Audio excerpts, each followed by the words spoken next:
नमस्कार, उत्तराखंड समाचार में आपका स्वागत है। मैं हूं शिखा त्यागी। सबसे पहले मुख्य समाचार। उत्तराखंड मुक्त विश्वविद्यालय के दीक्षांत समारोह में 546 पीएचडी और स्नातक छात्रों को राज्यपाल बेबी रानी मौर्य ने प्रदान की उपाधि। विश्वविद्यालय में रोजगार परक तकनीकी पाठ्यक्रमों को शामिल करने पर दिया जोर। मुख्यमंत्री त्रिवेंद्र सिंह रावत ने कहा, सबका साथ सबका विकास की भावना के साथ कार्य कर रही है प्रदेश सरकार। नैनीताल में विकास कार्यों की भी की समीक्षा। मानव संसाधन विकास मंत्रालय ने सभी राज्यों और केंद्र शासित प्रदेशों को स्कूल बैग का वजन घटाने के दिए निर्देश। पहली और दूसरी कक्षा के विद्यार्थियों को अब नहीं मिलेगा होमवर्क। और बागेश्वर में पहली बार अंडर 17 बालक और बालिकाओं की राज्य स्तरीय ताइक्वांडो प्रतियोगिता का आयोजन। बागेश्वर पहले, देहरादून दूसरे और अल्मोड़ा रहा तीसरे स्थान पर। अब खबरें विस्तार से। उत्तराखंड मुक्त विश्वविद्यालय के चौथे दीक्षांत समारोह में राज्यपाल बेबी रानी मौर्य और उच्च शिक्षा राज्य मंत्री धन सिंह रावत ने 546 पीएचडी और स्नातक छात्रों को उपाधि प्रदान की। इस अवसर पर राज्यपाल बेबी रानी मौर्य ने कहा कि उत्तराखंड मुक्त विश्वविद्यालय द्वारा दूरस्थ क्षेत्रों में उच्च शिक्षा के नए आयाम स्थापित किए गए हैं। राज्यपाल ने कहा कि मुक्त विश्वविद्यालय तकनीकी पाठ्यक्रम की पढ़ाई भी कराएं, जिससे रोजगार परक शिक्षा मिलने के बाद उन्हें रोजगार मिल सके।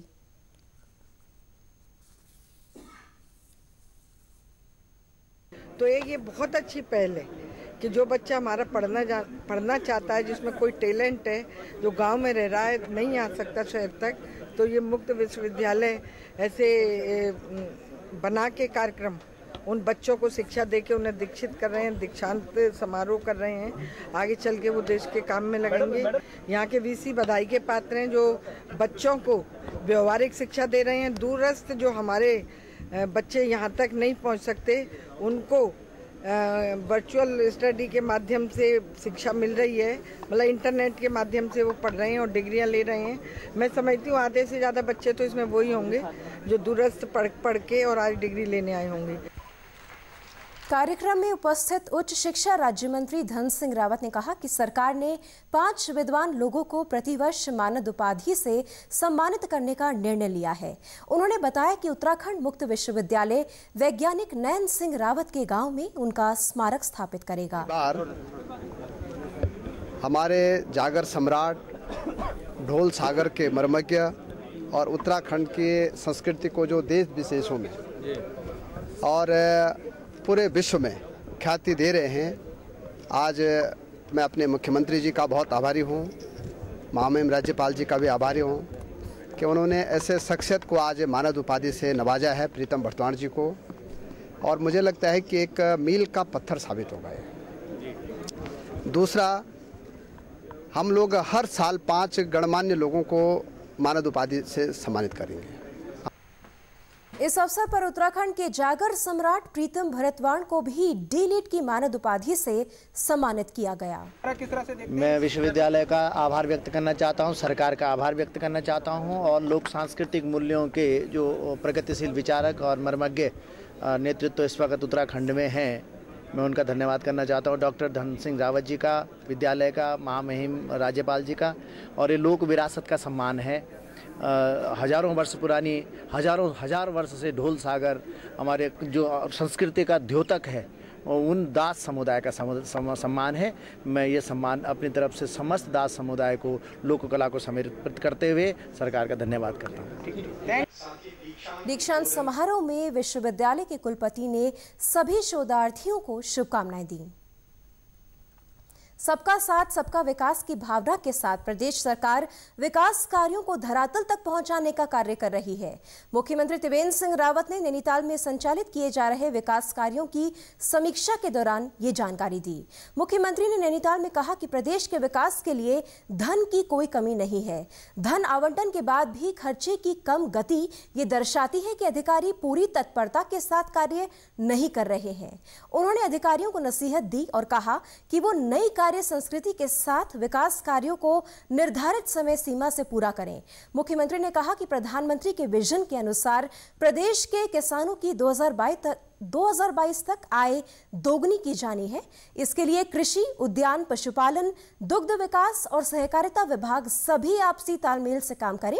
उन्होंने कहा कि सर्दी के दृष्टिगत कोहरा, पाला और ठिठुरन को देखते हुए जिला प्रशासन अभी से सार्वजनिक स्थानों पर अलाव जलाने की व्यवस्था करे, साथ ही जरूरतमंदों को कंबल वितरण करें। क्लियरेंस में थोड़ा समय लगता है और हम लोग उसमें प्रयास करते हैं कि जल्दी क्लियरेंस मिले और मुझे विश्वास है कि उसका क्लियरेंस हमको मिल जाएगा और वो काम फिर सुचारू रूप से समय पर बन जाए। स्ट्रेटेजी तो बताई नहीं जाती भाई, लेकिन हाँ, हमारी रणनीति जीतने की है। हम चुनाव जीतेंगे, 5 सीट पिछली बार भी जीते थे, अब भी जीतेंगे। विधानसभा का उपचुनाव था, उसमें भी जीते हैं। हमारे अभी लोकल बॉडीज़ का चुनाव हुआ, उसमें भी हमने सारे रिकॉर्ड तोड़े हैं। तो निश्चित रूप से 2014 का रिकॉर्ड हम 2019 में तोड़े। कांग्रेस प्रदेश अध्यक्ष ने मतगणना से पहले दिन ये बयान दिया था कि हमारी लड़ाई प्रत्याशियों से नहीं है, हमारी लड़ाई मुख्यमंत्री से है। वो तो पहले ही हार स्वीकार कर चुके थे। इस दौरान मुख्यमंत्री ने पार्टी कार्यकर्ताओं के साथ मुलाकात की और जन समस्याएं भी सुनी। मानव संसाधन विकास मंत्रालय ने सभी राज्यों और केंद्र शासित प्रदेशों को स्कूल बैग के वजन और पढ़ाने के तरीकों को सरकार के दिशा निर्देशों के अनुसार तैयार करने के निर्देश दिए हैं। मंत्रालय ने इस संबंध में सभी राज्यों को पत्र भेजा है। इन निर्देशों के अनुसार पहली और दूसरी कक्षा के विद्यार्थियों को होमवर्क नहीं दिया जाएगा। निर्देश के अनुसार छात्रों को अतिरिक्त किताबें, अतिरिक्त सामग्री और स्कूल बैग के वजन को निर्धारित सीमा से अधिक नहीं बढ़ाने के लिए कहा जाना चाहिए। स्कूलों से यह भी कहा गया है कि वो निर्धारित विषय के अलावा किसी अन्य विषय को ना पढ़ाएं। नया नियम स्टेट बोर्ड, केंद्रीय विद्यालय, सीबीएसई और सीआईएसई के स्कूलों पर सत्र 2019-20 से लागू होगा। मानव संसाधन विकास मंत्रालय की कवायद से अब छोटे बच्चों को खेलकूद का मौका मिलेगा, वहीं पढ़ाई में उन्हें अरुचि भी नहीं होगी। सुनील अरोड़ा देश के नए मुख्य निर्वाचन आयुक्त हुए। वे ओम प्रकाश रावत का स्थान लेंगे, जो शनिवार को सेवानिवृत्त हो रहे हैं।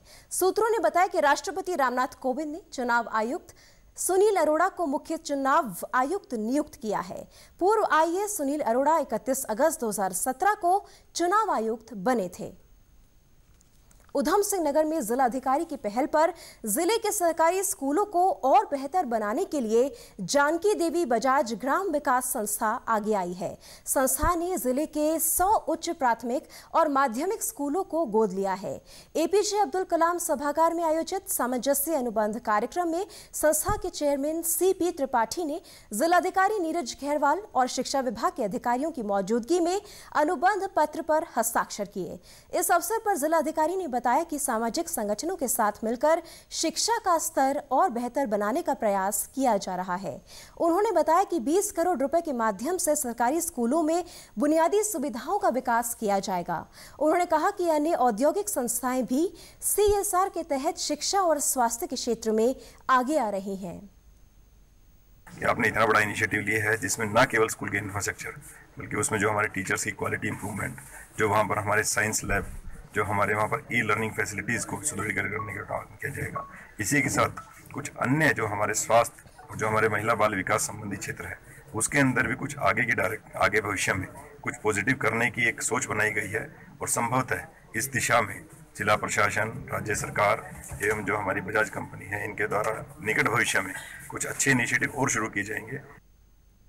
वहीं जानकी देवी ग्राम विकास संस्था के चेयरमैन सीपी त्रिपाठी ने बताया कि उधम सिंह नगर जिले में संस्था ने 100 विद्यालयों को गोद लिया है। संस्था 5 साल तक स्कूलों में भवन निर्माण, फर्नीचर, बोर्ड व्यवस्था, कंप्यूटर, स्वच्छ जल, खेलकूद के सामान, संगीत, वॉल पेंटिंग और तकनीकी गुणवत्ता कार्य सुधारने का काम करेगी। है क्योंकि हमारा प्लांट यहाँ है और हम यहाँ की जिम्मेदारी जितनी भी उठा सकेंगे अपनी सीमाओं में रहते हुए उतनी ज़रूर उठाएंगे, ऐसा मेरा आप सबको आश्वासन है। शिक्षकों के लिए एक ट्रेनिंग दी जाएगी, उनको एक एकलव्य करके संस्था है, उसके द्वारा उनको ट्रेनिंग दी जाएगी जिससे उनकी गुणवत्ता में सुधार हो और वो शिक्षण की पद्धति को सुधार सकें और किस प्रकार से उन्होंने एक जिम्मेदार नागरिक होकर शिक्षण संस्था का एक उद्धार करना है, वो उस प्रकार की उनको ट्रेनिंग दी जाएगी। गौरतलब है कि मुख्यमंत्री त्रिवेंद्र सिंह रावत ने सरकारी स्कूलों में बुनियादी सुविधाओं के विकास के लिए विभिन्न सरकारी और गैर सरकारी संगठनों से मदद लेने के निर्देश अधिकारियों को दिए थे। 38वें भारत अंतर्राष्ट्रीय व्यापार मेला प्रगति मैदान नई दिल्ली में उत्तराखंड राज्य को सर्वश्रेष्ठ श्रेणी के राज्यों में पुरस्कृत किया गया। इस वर्ष के आयोजन की थीम ग्रामीण MSME थी, जिन पर आधारित उत्पादों को इस मेले में प्रदर्शित किया गया। इस आयोजन में उत्तराखंड राज्य के पवेलियन में केदारनाथ पुनर्निर्माण के कार्यों को प्रमुखता से प्रदर्शित किया गया था। इसके अलावा पर्यटन विभाग की होम स्टे योजना, उद्यान और खाद्य प्रसंस्करण विभाग द्वारा पहाड़ी अनाज प्रदर्शित किए गए थे। इसके साथ ही राज्य में आयुष और वेलनेस क्षेत्र में संभावनाओं को भी बखूबी प्रदर्शित किया गया। उत्तराखंड में फिल्म शूटिंग के क्षेत्र में उपलब्ध अवसरों को भी इस आयोजन में प्रदर्शित किया गया। मेले के समापन अवसर पर केंद्रीय वाणिज्य एवं उद्योग मंत्री सुरेश प्रभु ने ये पुरस्कार उद्योग निदेशक सुधीर चंद्र नौटियाल को प्रदान किया। बागेश्वर में पहली बार अंडर 17 बालक और बालिकाओं के राज्य स्तरीय ताइक्वांडो प्रतियोगिता का आयोजन किया गया, जिसमें 12 स्वर्ण पदक लेकर बागेश्वर पहले स्थान पर रहा, जबकि 3 स्वर्ण पदक लेकर देहरादून दूसरे और 2 स्वर्ण पदक लेकर अल्मोड़ा तीसरे स्थान पर रहा। इस अवसर पर जिला पंचायत अध्यक्ष हरीश ऐठानी ने कहा कि ताइक्वांडो खेल खासतौर पर बालिकाओं में आत्म सुरक्षा प्रदान करता है। उन्होंने कहा कि जिले ने ताइक्वांडो के क्षेत्र में राष्ट्रीय और अंतर्राष्ट्रीय स्तर पर नाम रोशन किया है। वहीं विधायक चंदन राम दास ने सभी खिलाड़ियों को खेल भावना के साथ खेलने की सलाह दी। उन्होंने कहा कि खेलों में आज करियर की असीम संभावनाएं हैं। अंडर 17 बालक और बालिकाओं की राज्य स्तरीय ताइक्वांडो प्रतियोगिता में देहरादून, हरिद्वार, नैनीताल, उधम सिंह नगर, अल्मोड़ा, गोपेश्वर, चंपावत, पिथौरागढ़ और बागेश्वर के 75 खिलाड़ियों ने भाग लिया, जिसमें हमारे पिथौरागढ़ से 8 बॉयज़ एंड 8 गर्ल्स ने पार्टिसिपेट किया। इसमें हमारे डिस्ट्रिक्ट से 9 गोल्ड हैं और उसमें मेरा भी गोल्ड मेडल है। अभी हमारे बागेश्वर में राज्य स्तरीय प्रतियोगिता की जा रही है ताइक्वांडो की। उसमें हमारे बागेश्वर के बॉयज़ एंड गर्ल्स दोनों के मिला के 15 गोल्ड मेडल हैं और अभी अगले महीने आने वाली राष्ट्रीय प्रतियोगिताओं में हम सब भाग लेंगे और मैं भी सीनियर में प्रतिभाग करूँगा। प्रथम बार बागेश्वर में राज्य स्तरीय अंडर 17 ताइक्वांडो प्रतियोगिता का आयोजन हो रहा है। इसमें पूरे प्रदेश से 9 जनपद प्रतिभाग कर रहे हैं। लगभग 80 बालक बालिकाओं ने इसमें भाग लिया है। इस प्रतियोगिता से हमारी राज्य की टीम चयनित हो रही है, जो बेंगलोर में 5 दिसंबर से 8 दिसंबर तक आयोजित होगी, उसमें प्रतिभाग करेगी। और विशेष तौर से बागेश्वर में ताइक्वांडो का बहुत अच्छा स्टैंडर्ड है, इसलिए हमने सोचा कि इस बार इस टूर्नामेंट को यहाँ आयोजित किया जाए ताकि बच्चे हमारे राष्ट्रीय प्रतियोगिता में अच्छा रिजल्ट दें। राज्य स्तरीय ताइक्वांडो की इस प्रतियोगिता के बाद राष्ट्रीय प्रतियोगिता के लिए राज्य की ताइक्वांडो की टीम तैयार हो रही है, जो कि बैंगलोर में आगामी 5 दिसंबर से 8 दिसंबर तक होने वाली राष्ट्रीय प्रतियोगिता में भाग लेगी। इसी के साथ समाचार समाप्त हुए। नमस्कार।